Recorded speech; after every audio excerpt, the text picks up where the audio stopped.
চিড়ে আর কড়াইশুঁটির এই রেসিপি একবার খেলে বারবার খেতে মন চাইবে। নমস্কার বন্ধুরা, আমি শিল্পী, ইউনিক শিল্পীস কিচেনে আপনাদের সবাইকে স্বাগত। চলে আসলাম আজকে আবারও আরেকটা রেসিপি নিয়ে। আজ আমাদের রেসিপি হচ্ছে চিড়ে আর কড়াইশুঁটির খাস্তা মিনি কচুরি। তো সন্ধ্যেবেলা জলখাবারে এই রেসিপিটি খেতে অসাধারণ লাগবে। তাহলে আসুন বন্ধুরা, বেশি দেরি না করে রেসিপিটা আমরা দেখে নিই।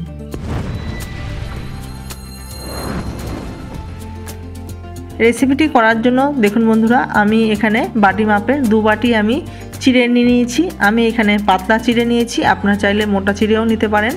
এবার চিড়েটাকে আমি ভালো করে ধুয়ে নেব 1 থেকে 2 বার। সুন্দরভাবে জল দিয়ে ভালো করে চিড়েটাকে আমি ধুয়ে নিচ্ছি, কারণ চিড়ের মধ্যে অনেক সময় অনেক রকম নোংরা থাকে, তাই ভালো করে চিড়েটাকে ধুয়ে নেওয়াই ভালো। তো দেখুন, চিড়েটাকে ভালো করে ধুয়ে নিয়েছি, জল ঝরিয়ে রেখে দিয়েছি। এইবার এই চিড়েটাকে আমরা 15 থেকে 20 মিনিটের জন্য ঢেকে রাখছি। এবার চিড়ের পুরের জন্য মিক্সার মেশিনের বাটিতে, ওই বাটিরই আমি 1 বাটি কড়াইশুঁটি নিয়ে নিয়েছি। সামান্য একটু জল দিয়ে ভালো করে পেস্ট করে নেব। তো দেখুন, খুব সুন্দরভাবে কড়াইশুঁটিগুলো পেস্ট করে নেওয়া হয়ে গেছে। এবার আমি পুর বানিয়ে নেব। কড়াই বসিয়ে দিলাম, কড়াইতে আমি 2 চামচ মতো সাদা তেল দিয়েছি। তেলটা ভালো মতো গরম হয়েছে। এবার আমরা তেলের মধ্যে ফোড়ন দিচ্ছি সামান্য একটু গোটা জিরে। এইবার গোটা জিরেটা একটু লাল লাল হয়ে গেলে নাড়াচাড়া করে নেব। লাল লাল হয়ে গেলে তারপরে আমরা এর মধ্যে বাদবাকি যে মশলা আছে সেগুলো অ্যাড করব। তো দেখুন বন্ধুরা, জিরে লাল লাল হয়ে গেছে। এবার আমরা এর মধ্যে সামান্য একটু হিং ফোড়ন দিয়ে দিয়েছি। যেহেতু কড়াইশুঁটির পুর বানাচ্ছি তাই একটু হিং ফোড়ন দিয়েছি। হিং ফোড়ন দিলে কড়াইশুঁটির পুর কিন্তু খেতে খুব ভালো লাগে।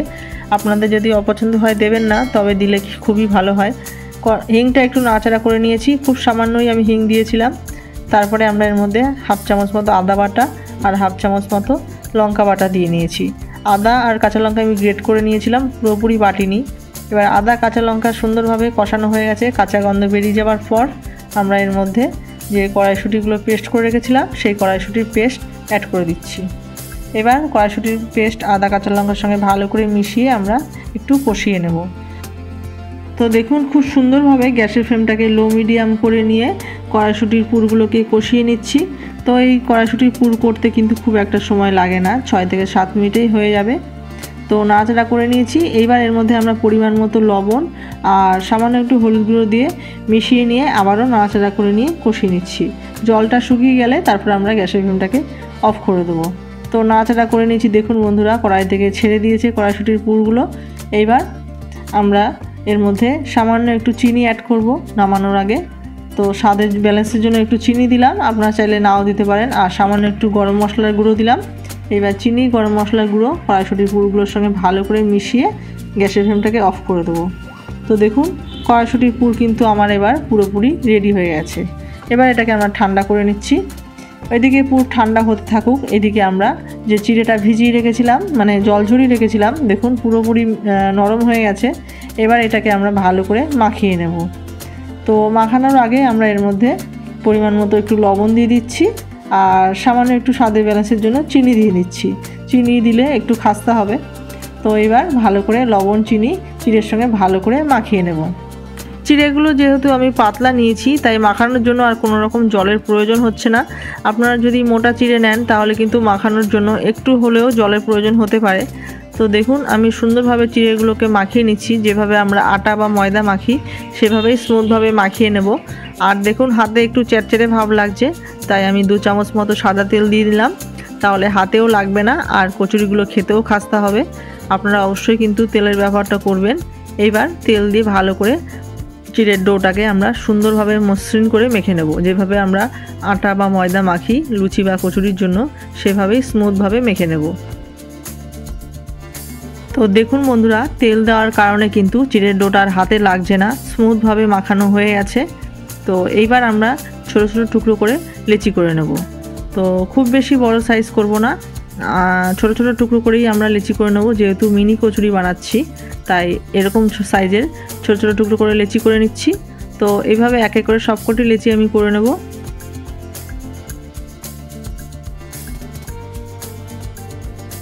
সবকটি লেচি আমার করে নেওয়া হয়ে গেছে। দেখুন বন্ধুরা, এবার এই লেচির মধ্যে পুর ভরে নেওয়ার পালা। পুর ওদিকে ঠান্ডা হয়ে গেছে। এবার হাতে একটু তেল মাখিয়ে নিলাম। একটা লেচি নিয়ে হাতের সাহায্যে একটু গোল করে নিলাম। গোল করে নেওয়ার পর আঙুল দিয়ে মাঝখানে একটু গর্ত করে নিলাম। গর্ত করে নিয়ে দুপাশ দিয়ে একটু ছড়িয়ে দিচ্ছি লেচিটাকে। খুব বেশি ছড়াবেন না, তাহলে পুর বাইরে বেরিয়ে যাবে। তো এরকম মোটা অবস্থাতেই রাখবেন। দেখুন এবার মাঝখানে আমরা পুর ভরে দেবো। তো যেভাবে আমরা নর্মালি কচুরিতে পুর ভরে থাকি সেই একই প্রসেসে কাজটি করে নিতে হবে। তবে পুরের পরিমাণটা কিন্তু একটু কম দেবেন, লেচির থেকে পুরের পরিমাণটা কম দেবেন, না হলে কিন্তু পুর আবার অনেক সময় বাইরে বেরিয়ে ফেটে যেতে পারে। তো পুর মাঝখানে ভরে দিয়ে দুপাশে মুখ আটকে দিয়ে মুখটাকে মুড়িয়ে দিয়ে সুন্দরভাবে হাতের সাহায্যে গোল করে নিলাম। গোল করে নিয়ে একটু চেপে দিচ্ছি, খুব বেশি জোরে কিন্তু চাপতে যাবেন না, তাহলে কিন্তু ফেটে বেরিয়ে যাবে। যেহেতু চিড়ে একদমই নরম, তাই আলতো হাতে কাজটা করতে হবে। তো দেখুন বন্ধুরা, একটা লিচি আমার করে নেওয়া হয়ে গেছে। তো এইভাবে আমি সবকটি লিচি এক এক করে নেব। একই প্রসেসে সবকটি কাজ আমি করে নেব। আর হাতে যদি লেগে যায় তাহলে একটু তেল নিয়ে নেবেন, যেহেতু চিড়েটা নরম, হাতে লেগে যাওয়ার সম্ভাবনা থাকবে, তাই আপনারা একটু হাতে তেল দিয়ে তারপরে কাজটা করবেন। তো একইভাবে দেখুন আরেকটা লিচি আমি করে নিচ্ছি। পুর দিয়ে দিলাম, এবার হাতের সাহায্যে একটু চেপে দিয়ে দুপাশ দিয়ে মুখটাকে ভালো করে আটকে দেবো। আটকে দিয়ে একটু মুড়িয়ে নিচ্ছি। মুড়িয়ে নেবার পর তারপরে হাতের সাহায্যে গোল করে একটু চেপে দেবো। তো এই কচুরি কিন্তু আর কোনো রকম বেলার দরকার নেই, এইভাবেই ছোটো ছোটো করেই করতে হবে। তো দেখুন বন্ধুরা, সবকটি লেচি আমার করে নেওয়া হয়ে গেছে। এবার এগুলো আমরা ভেজে নেব। কড়াইতে আমি পরিমাণ মতো তেল দিয়ে দিচ্ছি। তেলটা ভালো মতো গরম হয়ে গেছে। এবার এক এক করে লেচিগুলোকে ছেড়ে দিচ্ছি। গ্যাসের ফ্লেমটাকে কিন্তু হাই করে নিয়েই লেচিগুলোকে আপনারা ভেজে নেবেন, না হলে কিন্তু নিচে লেগে যাবে বা লেগে যেতে পারে। তাই তেলটা খুব ভালো মতো গরম করবেন আর গ্যাসের ফ্লেমটাকে হাই করে নিয়েই ভেজে নেবেন। এইবার এক পাশ একটু ভালো মতো ভাজা হয়ে গেলে 3 থেকে 4 মিনিট একটু লাল লাল হয়ে গেলে তারপরে আমরা কচুরিগুলোকে উল্টে দেবো। আর বন্ধুরা, একবারে এতগুলো কচুরি দেবেন না, তাহলে কিন্তু উল্টাতে সমস্যা হবে। আমার সময়ের অভাব বলে আমি একবারে বেশি দিয়ে দিয়েছিলাম, তাই দেখুন একটু উল্টাতে অসুবিধা হচ্ছে। তাই যেহেতু চিড়েটা নরম, তাই একটার গায়ে একটা লেগে গেছে। আপনারা কিন্তু এতগুলো একবারে ভাজবেন না। আর দেখুন ছান্তার সাহায্যে উল্টাতে অসুবিধা হচ্ছিল বলে আমি কাঁটার চামচের সাহায্যে উল্টে দিলাম। তো একটা পাশ ভালো মতো হয়ে গেলে আর সমস্যা হবে না উল্টাতে। তো দেখুন সবকটি কচুরি আমি উল্টে দিয়েছি, আর সমস্যা হবে না। এইবার এগুলোকে আমরা ভালো করে ভেজে নেব। গ্যাসের ফ্লেমটাকে হাই করে নিয়েই কিন্তু আমি এগুলোকে ভেজে নিচ্ছি। তো দেখুন ওই পাশটা সুন্দরভাবে ভাজা হয়ে গেছে। আবারও আমরা কচুরিগুলোকে উল্টে দিচ্ছি। এক এক করে সবকটি কচুরি আমি উল্টে দিচ্ছি। তো বন্ধুরা, আমার ভিডিওটা যদি আপনাদের ভালো লেগে থাকে তাহলে একটা করে লাইক করবেন, কমেন্ট করবেন, আর স্কিপ না করে পুরো ভিডিওটা দেখবেন। আশা করছি আপনাদের ভালো লাগবে। কচুরিগুলোকে কিন্তু আমি খুব সুন্দর করে ভেজে নিচ্ছি। দেখুন বন্ধুরা, আমি আবারও একটু উল্টে দিলাম।